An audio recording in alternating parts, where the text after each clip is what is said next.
പുറ്റുണ്ടാക്കുന്നത് എങ്ങനെയെന്ന് ഞാൻ നിങ്ങളെ പഠിപ്പിക്കാൻ പോവുക. ആദ്യം നിങ്ങൾ നിങ്ങളുടെ ഭാര്യയെ വിളിക്കുക. ഭാര്യയെ വിളിച്ചിട്ട് എങ്ങനെ പുറ്റ് ഉണ്ടാക്കും എന്ന് ചോദിക്കുക. അപ്പോൾ ഭാര്യ പറയും, കുറച്ച് അരിപ്പൊരി എടുക്കുക, അതെടുത്തിട്ട് തൊള്ളി തൊള്ളി തൊള്ളി തൊള്ളി വെള്ളം ഒഴിക്കുക. ഒഴിച്ചൊഴിച്ച് ഇങ്ങനെ അതൊക്കെ നനച്ചെടുക്കുക.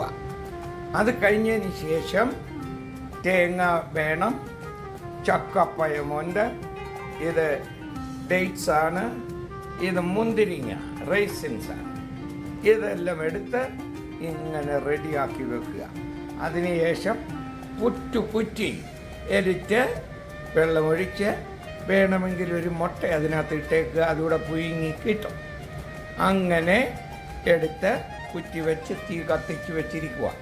ഇത് കഴിഞ്ഞിട്ട് നമുക്ക് പുറ്റ് ഉണ്ടാക്കാം. അങ്ങനെ വെള്ളം തിളച്ചു, അങ്ങനെ ആവി വന്ന് കണ്ടോ.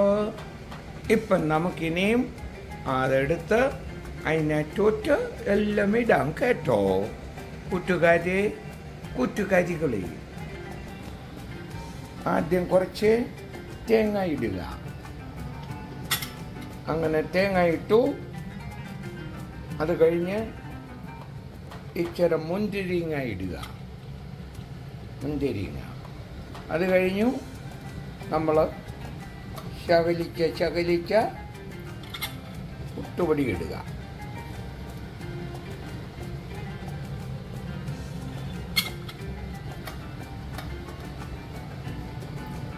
ഞാൻ ഇതൊന്നും കൂടുതൽ പഠിച്ചതല്ല, അതുകൊണ്ട് ശകലിച്ച്. അത് കഴിഞ്ഞ് ഈന്തപ്പഴം, അത് കഴിഞ്ഞ് ചക്കപ്പഴം, അത് കഴിഞ്ഞ് തേങ്ങ, അത് കഴിഞ്ഞു. ഇനി വീണ്ടും മാവിടുക.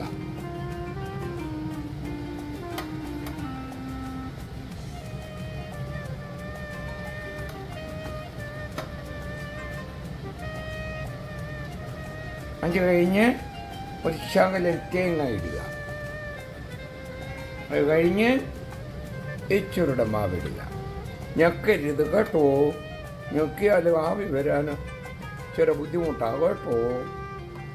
അങ്ങനെ വെച്ചിട്ട് നോക്കാം. പൊടിഞ്ഞു വന്നാൽ പൊടിഞ്ഞു പോട്ടെ, എല്ലാം വയറ്റി പോന്നല്ലേ എന്നങ്ങ് സമാധാനിക്കാം. അത് കഴിഞ്ഞ് എടുത്ത് വെച്ചു അടച്ച് നമുക്ക് നോക്കാം എങ്ങനെ പുറ്റ് കിട്ടുന്നു. ഞാനും അങ്ങനെ പുറ്റുണ്ടാക്കി. പക്ഷെ ഒരു കാര്യം സൂക്ഷിക്കണം, കാരണം ഇത് പൊടിയൊക്കെ ഇവിടെ വീഴും. അത് അടുക്കളയെല്ലാം അങ്ങ് ക്ലീൻ ചെയ്യണം, അല്ലേ ഭാര്യ വഴക്ക് പറയും. അതുകൊണ്ട് വഴക്കുണ്ടാക്കരുത്. ഇനിയും കണ്ടോ പുറ്റിൻ്റെ ആ ലക്ഷണം കണ്ടോ. ഇത് ഡേ പുട്ടല്ല, ഈ പുട്ട കേട്ടല്ലോ. പിന്നെ പുറ്റുണ്ടാക്കാൻ അറിയാൻ വയ്യാത്ത ഒരുത്തനും ഈ വീഡിയോ കാണരുതേ. പുറ്റുണ്ടാക്കാൻ അറിയാൻ വയ്യാത്ത കുഞ്ഞുങ്ങളുണ്ടെങ്കിൽ കണ്ടാൽ മതി, അല്ലാത്തവരെ വീട്ടിൽ ഇരുന്ന് പുട്ടും പഴവും കൂട്ടി തിന്നാൽ മതി. കേട്ടല്ലോ. അങ്ങനെ ഇതിനെക്കുറിച്ച് കൂടുതൽ അറിയേണ്ടിയവർ ഞങ്ങളുടെ ചക്കരാസ് ബ്ലോഗ്, എൻ്റെ ഭാര്യയുടെ ചക്കരാസ് ബ്ലോഗിൽ കയറി നോക്കി കണ്ടുപിടിക്കുക.